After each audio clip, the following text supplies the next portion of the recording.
Hello friends, welcome to my YouTube channel Affordable Study. Here you can get all the topics related to education. तो आज हमारा topic होने वाला है feminism. तो फेमिनिज़म काफ़ी चर्चित टॉपिक है और काफ़ी लोगों को गलत फहमियाँ भी है फेमिनिज़म के बारे में। फेमिनिज़म एक्चुअली में क्या है, उसका कितना टाइप है फेमिनिज़म का, कौन फेमिनिज़म का फाउंडर है, father of feminism, founder of feminism, कितनी टॉपिक में फेमिनिज़म को डिवाइड किया जाता है। तो आज हम पूरा फेमिनिज़म डिटेल वे में समझेंगे फेमिनिज़म एक्चुअली में है क्या। तो शुरू करने से पहले मैं अपने बारे में थोड़ा सा बता देना चाहता हूँ। तो मेरा नाम है Anirban Saha. I completed my education and from highly reputed Vishwa Bharati university and I also pass the NET JRF examination in women studies.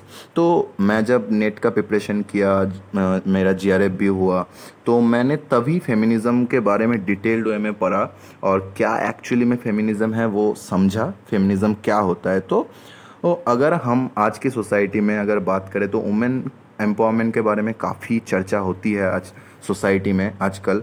और अगर मैं आपसे ये कहूँ कि uplifting the women means uplifting the society, तो ये गलत नहीं होगा। तो अगर फेमिनिज़म के जो गलत इस्तेमाल वो भी काफ़ी होते हैं। जो कुछ साल पहले रोडीज़ के ऑडिशन के अंदर एक हादसा हुआ था। उसमें एक लड़का आता है, बोलता है एक ही टाइम में मेरा जो गर्लफ्रेंड थी वो एक ही टाइम में 5 लड़कों को डेट कर रही थी। उसको सुन के और उस घटना को जानने के बाद वो लड़के ने उस लड़की को एक थप्पड़ मार दिया था। तो ये जो थप्पड़ मारा था उसने लड़के ने, तो ये जाहिर सी बात है, ये वो लड़की डिज़र्व करती थी कि एक टाइम में वो चीट कर रही है, 5 लड़कों के साथ जा रही है, 5 लड़कों के साथ उसका संबंध है। तो ये तो गलत चीज़ है। तो इसको भी नया धूपिया ने फेमिनिज़म के नाम पे सपोर्ट कर दिया, क्योंकि ये फेमिनिज़म नहीं, ये सूडो फेमिनिज़म है। ये मतलब फेमिनिज़म के नाम पे जो गलत काम होता है उसको हम सूडो फेमिनिज़म कहते हैं। मतलब फेमिनिज़म को सामने रख दिया और उसको फ़ायदा उठाकर मैं कुछ भी बोल सकता हूँ, ये तो गलत चीज़ है। तो ये इट्स हर चॉइस उसने कमेंट किया था नया धूपिया ने, तो वो काफ़ी चर्चित थी वो इंसिडेंट। बट वो एक्चुअली में फेमिनिज़म नहीं है। तो फेमिनिज़म का एक्चुअली में सिंपल शब्दों में मतलब है इक्वालिटी, और इक्वालिटी बिटवीन मेन और वुमेन। बट ये तो पॉसिबल नहीं है कि वुमेन और मेन हर चीज़ में इक्वल हो जाए, क्योंकि women have some different characteristics and men have some different characteristics. अब अगर हम बात करें कि स्ट्रेंथ को लेके, तो वुमेन और मेन कभी भी स्ट्रेंथ में तो इक्वालिटी नहीं ला सकते हैं ना, क्योंकि वुमेन का स्ट्रेंथ मेन से कम ही होगा, क्योंकि ये जेनेटिक्स के वजह से होगा। ठीक है। तो अब नेचर की बात करें तो women are always submissive, they are emotional, and men are aggressive and they are, अगर रैशनल बोले रैशनलिटी की बात नहीं आएगी, क्योंकि रैशनलिटी अलग चीज़ है। Men are aggressive, always aggressive they are, और and women are submissive. So nature में भी वो लोग इक्वालिटी नहीं ला सकते। इक्वालिटी कहाँ पे इक्वालिटी लाने की ज़रूरत है हम लोगों को? इक्वालिटी लाने की ज़रूरत कुछ सर्टेन ग्राउंड में, like educational ground, social, educational, political, economical, इन सब ग्राउंड के अंदर इक्वालिटी का हम लोग डिमांड कर सकते हैं। तो फेमिनिज़म जो वर्ड है वो वर्ड आया कहाँ से? वो वर्ड आया है लैटिन वर्ड फेमिना से। तो फेमिना का मतलब है द वुमेन। एक्चुअली जो टर्म फेमिना है उसका मतलब है द वुमेन।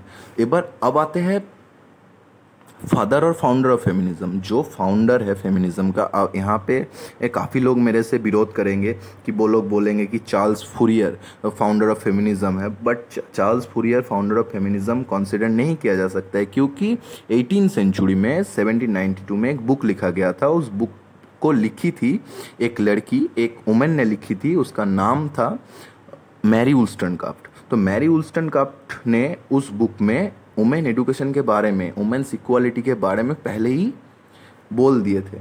उसने बोल दी थी कि वुमेन एडुकेशन का कितना इम्पोर्टेंस है सोसाइटी में। वो 18th सेंचुरी में 1792 में, चार्ल्स फूरियर ने 1837 में फेमिनिज़म टर्म को कॉइन किया। तो इसका मतलब ये नहीं है कोई फेमिनिज़म टर्म को अगर कॉइन किया तो उसको हम फादर और फाउंडर ऑफ फेमिनिज़म बोल देंगे, ये तो नहीं है। Just because he coin the term doesn't mean that he is the founder of feminism, right. तो फाउंडर ऑफ फेमिनिज्म मैरी वुllstonecraft है। Father mother founder of feminism अगर हम बोले तो मैरी वुllstonecraft को ही कंसिडर किया जाता है। अब आते हैं फेमिनिज्म की, हम फेमिनिज्म को कितना वेज में डिवाइड कर सकते हैं। तो फेमिनिज्म को हम लोग दो वेज में डिवाइड कर सकते हैं। तो एक वेब वाइज हम लोग डिवाइड कर सकते हैं और एक टाइप वाइज हम लोग डिवाइड कर सकते हैं, ठीक है। तो वेब वाइज हम लोग जब डिवाइड करेंगे तो इनमें 3 वेब आ जाएगा। तो 3 web, first web, second web and third web, तो ये 3 वेब भी काफ़ी इंपॉर्टेंट है। और इन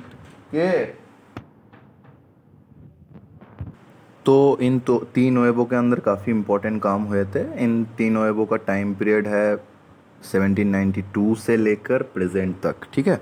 तो अभी हम आते हैं फर्स्ट वेब। फर्स्ट वेब का टाइम पीरियड काफ़ी लंबा है, 1792 से हम लोग पकड़ेंगे, क्योंकि तभी वुमेन इक्वालिटी को लेकर मैरी वुलस्टन का अपने उसकी जो बुक थी विंडिकेशन में ऑलरेडी बात कर ली थी उसने। तो वहीं से हम फर्स्ट वेब की टाइमिंग पकड़ेंगे और वहाँ से लेके 1960s तक फर्स्ट वेव चला। इतना बड़ा टाइम पीरियड में 2 इम्पॉर्टेंट काम हुए जो वुमेन को सफ्रेज राइट मिला। मतलब सफ्रेज मतलब मीन्स वुमेन को वोटिंग राइट मिला, समझ सकते हैं आप लोग। इससे पहले वुमेन को वोट देने की भी अधिकार नहीं थी सोसाइटी में। मतलब कितना उन लोगों को सहना पड़ा है, कितना कुछ उन लोगों को सहना पड़ा है। तो उन लोगों को वोटिंग राइट भी नहीं थी, तो सफ्रेज राइट उन लोगों को मिला इन फर्स्ट वेब के अंदर। और उसके बाद प्रॉपर्टी राइट भी मिला। Women get property right and suffrage right during the time period of first wave feminism. तो अब उसके बाद आते हैं हम second wave feminism. Second wave का फेमिनिज्म जो उसका टाइम पीरियड हम लोग पकड़ेंगे 1960 से लेकर 1980 तक, ठीक है। तो 1960 से लेकर 1980s तक ये रेडिकल फेमिनिज्म का भी टाइम पीरियड है। तो इस टाइम पीरियड को हम लोग इन वेब को, ये सेकेंड वेब को हम लोग रेडिकल वेब भी कह सकते हैं, क्योंकि इस सेकेंड वेब में रिप्रोडक्शन के बारे में, फैमिली राइट्स के बारे में काफ़ी चर्चा हुआ है। तो सेकेंड वेब काफ़ी इम्पोर्टेंट है, क्योंकि सेकेंड वेब के अंदर जो रिप्रोडक्टिव राइट्स हैं उन लोगों की, वो राइट्स के बारे में चर्चा हुआ, फैमिली राइट्स के बारे में चर्चा हुआ। तो काफ़ी इंपॉर्टेंट काम हुआ सेकेंड वेब के अंदर, ठीक है। तो अब आते हैं हम लोग थर्ड वेब। थर्ड वेब क्या है? थर्ड वेब जो टर्म है थर्ड वेव, इसको कॉइन किया था रेबेका वॉल्कर ने। इसको कॉइन किया था रेबेका वॉल्कर, एक फेमिनिस्ट थी, उसने इस टर्म को कॉइन किया। और वो एक्चुअली में डेफिनेशन, जो फेमिनिज्म का एक्चुअल डेफिनेशन होना चाहिए, the what is actually feminism meant to be, वो डिफाइन किया इस थर्ड वेब के अंदर। और थर्ड वेब सिर्फ यही नहीं हुआ, थर्ड वेब के अंदर कल्चर, एथनिसिटी, रिलीजियन, ये वाइड डाइवर्सिटी में इन सब के बारे में चर्चा हुआ है थर्ड वेब के अंदर। अगर हम वेब वाइज देखें तो 3 वेब, अगर टाइमिंग थर्ड वेब का पकड़े तो 1980s से लेकर प्रेजेंट तक हम लोग पकड़ेंगे। अभी भी थर्ड वेब ही चल रहा है, यही पकड़ेंगे। और अगर हम टाइप वाइज में आए, टाइप वाइज को हम लोग फेमिनिज्म को काफ़ी लोग बोलते हैं 3 टाइप में डिवाइड किया जाता है, क्योंकि मार्क्सिस्ट और सोशलिस्ट को वो लोग मार्च करते हैं। पर हम लोग, क्योंकि सोशलिस्ट का डेफिनेशन अलग है, मार्क्सिस्ट का डेफिनेशन अलग है, तो हम लोग डेफिनेशन वाइज हम लोग टाइप वाइज 4 टाइप में डिवाइड करेंगे फेमिनिज्म को। First liberal feminism, second radical feminism, third is Marxist and fourth is socialist feminism. तो फर्स्ट आते हैं लिबरल फेमिनिज्म। तो हमने फेमिनिज्म का जब डेफिनेशन दिया तो उसमें हमने बोला था feminism is a belief of full social, economic, political equality for women. So certain ground के अंदर वुमेन लोग इक्वालिटी का डिमांड करते हैं। तो ये सर्टेन ग्राउंड के अंदर अगर इक्वालिटी का डिमांड करेंगे तो कैसे डिमांड करेंगे? कोई प्रोटेस्ट करेगा, कोई बोलेगा नहीं, हम लोग लॉ, रूल्स ये सब मान के चलेंगे और हम लोग लॉ को, रूल्स को लीगल रिफॉर्म के साथ हम लोगों का जो इक्वालिटी है वो छीन लेंगे, ठीक है। तो जब लिबरल फेमिनिज्म का डेफिनेशन का बात आता है तो लिबरल फेमिनिज्म के डेफिनेशन हम लोग ऐसे बोल सकते हैं कि liberal feminism is a belief of full social, economic, political, educational equality for women with legal reforms. अब एक सिर्फ वर्ड लगाना है लीगल रिफॉर्म, दो वर्ड आपको लगाना है लीगल रिफॉर्म, तो वो लिबरल फेमिनिज्म का डेफिनेशन बन जाएगा। तो लिबरल फेमिनिज्म को मेन स्ट्रीम फेमिनिज्म भी कहा जाता है। ये आप लोग याद रखना, लिबरल फेमिनिज्म को मेन स्ट्रीम फेमिनिज्म भी कहा जाता है। तो लिबरल फेमिनिज्म, रेडिकल फेमिनिज्म, ये सब जो लोग अभी ह्यूमन स्टडीज़ में नेट देने का सोच रहे हैं, तो फेमिनिज्म बहुत ही इंपॉर्टेंट है उन लोगों के लिए। तो लिबरल फेमिनिज्म के बाद हम लोग आते हैं रेडिकल फेमिनिज्म पे। रेडिकल फेमिनिज्म क्या है? रेडिकल जो थे, मैंने पहले ही आप लोगों को कहा कि दो तरीके से हम लोग इक्वालिटी ला सकते हैं। एक तो विथ लीगल रिफॉर्म्स और दूसरा प्रोटेस्ट करके, छीन के, झगड़ा करके ले सकते। तो रेडिकल लिबरल से पूरा अलग था, ऑपोजिशन था इन लोगों का कभी मैच नहीं होता था थॉट, ठीक है। तो इन लोगों का कहना था कि हम लोग छीन लेंगे इक्वालिटी, ठीक है। ये लोग एक्सट्रीमिस्ट थे, ये लोग रेडिकल्स थे, ठीक है, रेडिकल फेमिनिस्ट। तो जो रेडिकल फेमिनिस्ट क्या कहते हैं? रेडिकल फेमिनिस्ट कहते हैं कि we have to abolish the patriarchy from the society, totally abolish the patriarchy. अगर पैट्रियार्की रहेगा तो फेमिनिज्म मतलब इक्वालिटी कभी नहीं आ सकती है सोसाइटी में। तो we have to abolish the patriarchy, इन लोगों का पहला मुद्दा यही था, पैट्रियार्की को हटाओ, ठीक है। और उसके बाद इन लोगों ने कहा था कि reproduction is the root cause. इन रेडिकल फेमिनिज्म का मेन जो मुद्दा था वो था reproduction is the root cause of women subordination. तो रिप्रोडक्शन के वजह से ही वुमेन लोग सबॉर्डिनेट होते हैं, वुमेन लोग डिपेंडेंट रहते हैं, वुमेन लोगों को किसी के ऊपर डिपेंडेंट होकर रहना पड़ता है सोसाइटी में।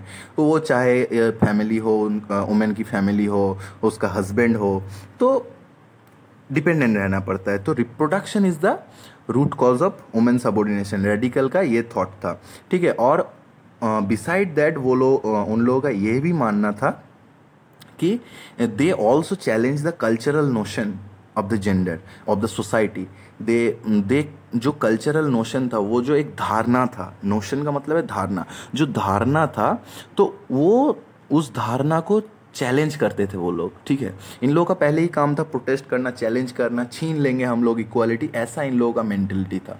तो इसके बाद आते हैं हम लोग मार्क्सिस्ट फेमिनिज्म पे।